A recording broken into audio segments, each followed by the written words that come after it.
This episode will cover Hamlet, Act 3, Scene 1, lines 66 to 70 and 78 to 90. To die, to sleep, perchance to dream. Ah, there's the rub, for in that sleep of death what dreams may come, when we have shuffled off this mortal coil, must give us pause. Who would these fardels bear, to grunt and sweat under a weary life, but that the dread of something after death, the undiscovered country from whose bourne no traveller returns, puzzles the will, and makes us rather bear those ills we have than fly to others that we know not of. This conscience does make cowards of us all, and thus the native hue of resolution is sicklied o'er with the pale cast of thought.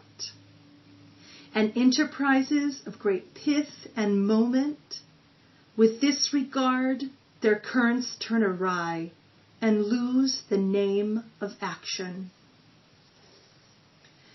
When Hamlet speaks of the quietus of the sleep of death, this calm is disturbed.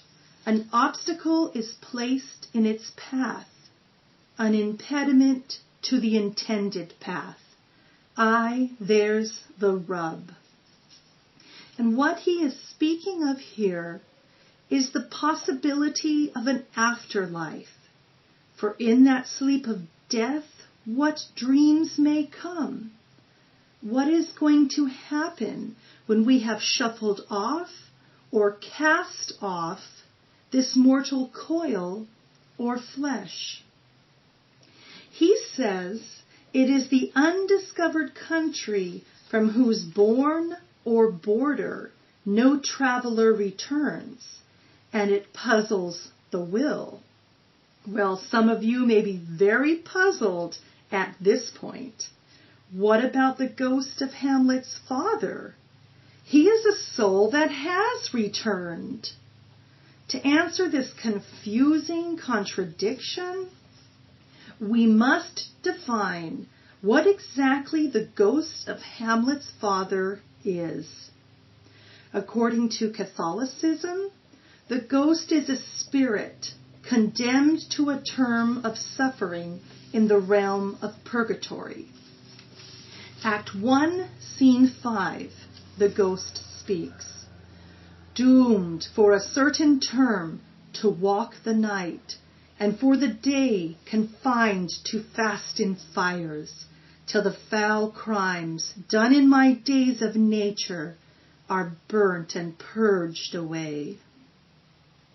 But Shakespeare's England is no longer Catholic. Queen Elizabeth returned the Protestant faith of her father, King Henry VIII, when her eldest sister Mary, a Catholic, died and relinquished her power and Catholic domination of the throne.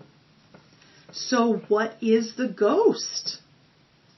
According to Protestant faith, theologians vehemently denied that purgatory existed and argued that spirits thought to be ghosts were in fact devils sent to lure humans into sinful actions. So Hamlet surely expresses doubts here, puzzlement over the authenticity of his father's ghost. This uncertainty that Hamlet is expressing over life after death does, however, take sides at different moments in the play. In Act 3, Scene 3, Hamlet stumbles in on the usurper King Claudius while praying and realizes now is his chance to act. He draws his sword, and so am I revenged. But all of a sudden he draws back with the realization that in killing King Claudius while he is praying would be to send him to heaven, not to hell. Hamlet speaks, "Up, sword, and know thou a more horrid hint. When he is drunk asleep, or in his rage, or in the incestuous pleasure of his bed, at gaming, swearing, or about some act that has no relish of salvation in it, then trip him, that his heels may kick at heaven, and that his soul may be as damned and black as hell, whereto it goes." Hamlet is inspired by a continual and never satisfied meditation on human destiny. In Act 4, Scene 3, he explores the concept of personal identity as associated with the body and the dark perplexity of the events of this world. When Hamlet murders Polonius and stashes his body somewhere in the castle, King Claudius asks him, "Now, Hamlet, where's Polonius?" Hamlet responds, "At supper." Claudius, "At supper? Where?" Hamlet, "Not where he eats, but where he is eaten. A certain convocation of politic worms are eaten at him now. Your worm is your only emperor for diet. We fat all creatures else to fat us, and we fat ourselves for maggots. Your fat king and your lean beggar is but one variable service. 2 dishes, but to 1 table. That's the end." In Act 2, Scene 2, Hamlet speaks, "What a piece of work is man."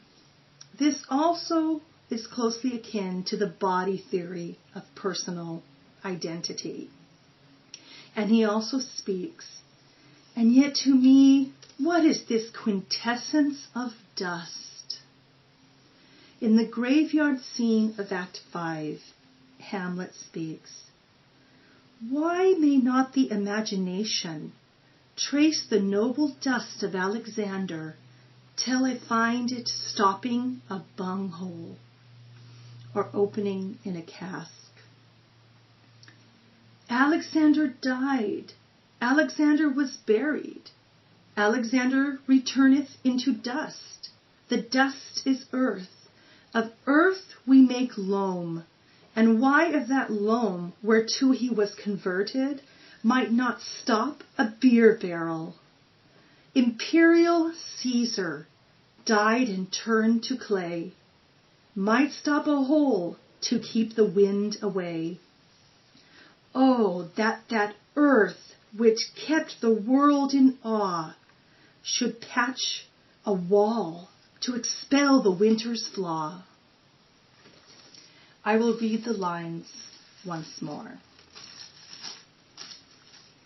To die, to sleep,